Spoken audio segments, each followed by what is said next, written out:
Honestly, the sweaters, he did get a girlfriend, so he's upgraded. Because he's wearing a nice sweater, but I know that in his heart he would have worn a sleeveless shirt just to show off the guns or whatever.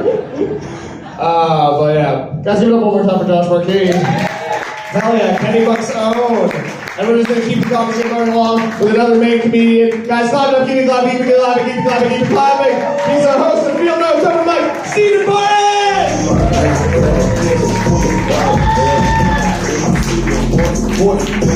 Yeah, give it up for your host, Marcus Cardona. I knew there was a reason Josh asked me for that picture.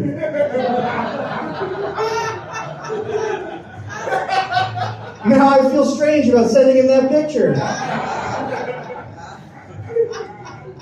All right, let's start off light.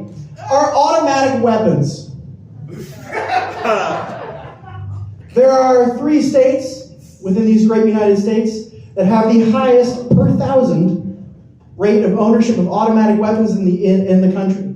And do we have any guesses as to which state is number 1? Texas doesn't even break the top 5. New Hampshire. New Hampshire. Number 3. Anyone have any guesses? No. Alabama. Yeah. Number 2. Connecticut. My home state, baby. Yes, that's right. Booyah. That's right, Mainers. You guys are like, oh, it's gotta be. No, it's the rich people down in Connecticut. Not me. All right. But I think I figured out why Connecticut is number 2. Retired Italians. Yeah. They get done in the mafia in New Jersey, they're like, I'm going to Connecticut. And I know this because I'm related to them. And I went to a family funeral, all right? My mom was trying to reconnect us with my dad's side of the family, and we're at this family funeral, and I'm like 12 years old, I'm interacting with the family members, and I was like, my mom's like, what do you do for a living? I'm in waste management. Okay. What do you do? I own a restaurant. Okay, it's okay. What do you do? I kill people. Oh shit, I'm sorry, wait, what did you say? No, I own an ice cream parlor where I kill people. So, I wish that was a joke. A little bit about me. My name's Stephen Barton, as Marcus said. I'm 32 years old. The biggest problem I have right now is that I look like I own reptiles. Fuck all of you for laughing. God, I told that joke once, on a lark, just be like, let's see if this hits. And it did, and I was like, God damn it.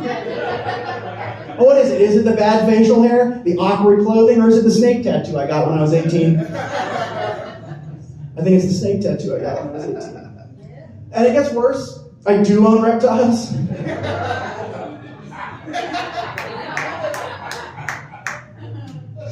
my wife's here. I have a 5.5 foot ball python, and to say that she was disappointed when she found out I was talking about the snake, understatement. All right. A little bit more about me. I went to the top medical school in the state of Maine. Yeah. It also happens to be the only medical school in the state of Maine. And I went there for undergrad, so if anyone needs a doctor, please call 911. I learned something interesting the other day. I learned that if you're playing Manhunt, people don't like having snakes thrown at them. And I'm afraid that I peaked in elementary school. I learned my favorite life hack in elementary school. I learned that, I think you can tell I'm a little bit of a bigger guy. I learned that if you're a bigger guy and the nurse doesn't have clothes that fit you and you pee your pants, they send you home. I did not get the perfect attendance award that year. Or any year until high school. It's been interesting. I've had an interesting life. I am number 4 out of 5 sons. Yeah. My mom had no girls in her life until her first granddaughter was born.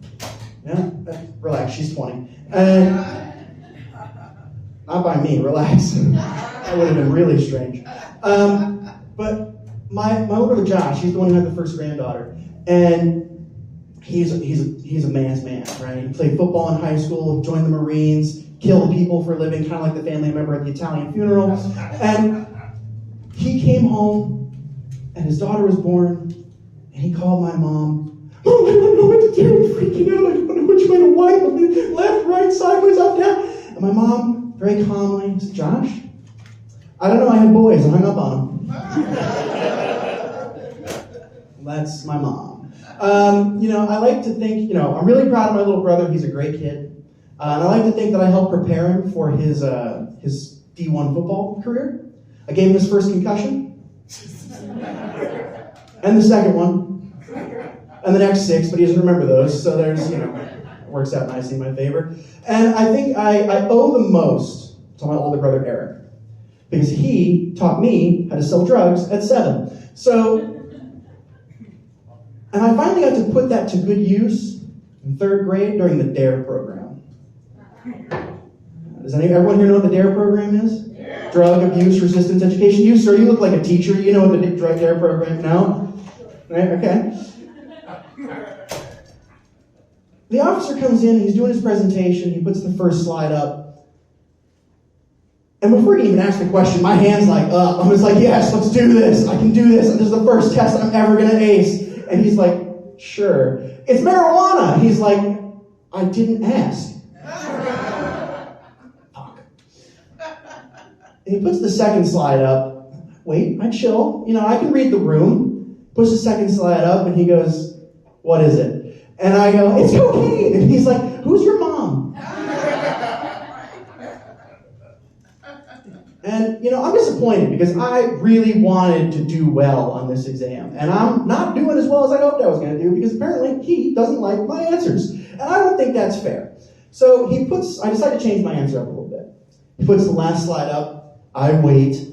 And he puts the last slide up and he goes, all right, you raise my hand real quick. I go, $60, but I'll cut you a deal for 40. He came to the house later. My brother was not home because we keep business and pleasure separate. So it worked out nicely for us.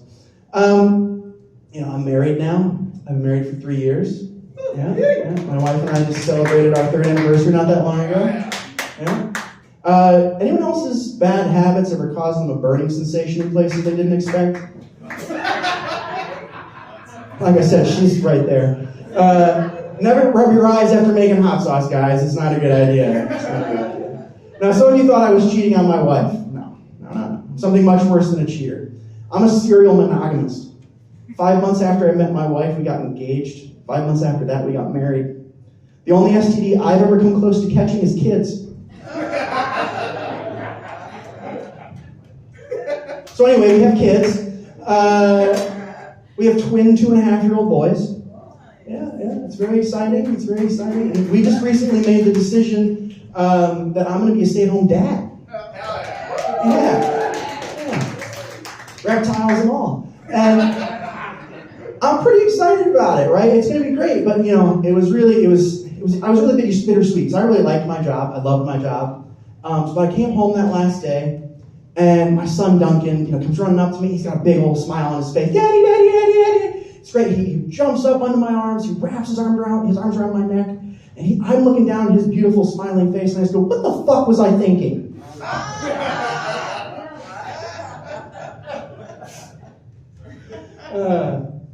But, it's fine, because now I'm in charge of their education now.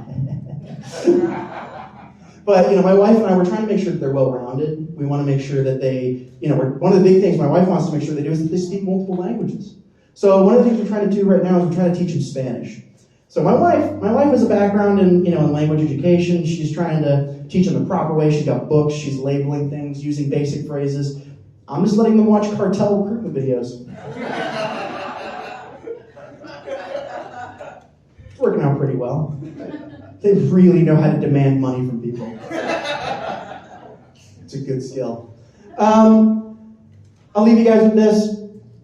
My wife, we got a really big dog recently. He's a Great Pyrenees Mastiff mix. Yeah. The vet thinks he's going to be about 200 pounds. Small, right? A horse. And we're trying to crate train him. So my wife, she called me up. She's like, Steven, I messed up. What do you mean? The crate's too big. He's gonna be big. She's like, no, the crate's too big. I'm like, all right, I'll come home. It'll be fine. I get home. I go upstairs. Guys, I gotta tell you, that crate was too big. That crate was not meant for dogs. That crate was from Wayfair. That crate was meant for originally for human trafficking. And I would have been mad at her, but it's been incredibly lucrative. So, you guys have been wonderful. Thank you so much. Give it up for your host, Marcus Cardona. Guys, give it up for Stephen Martin. Guys, clap more, laugh more. That guy owns lizards. They could be here right now. There could be snakes in a comedy club. It would be crazy. But yeah.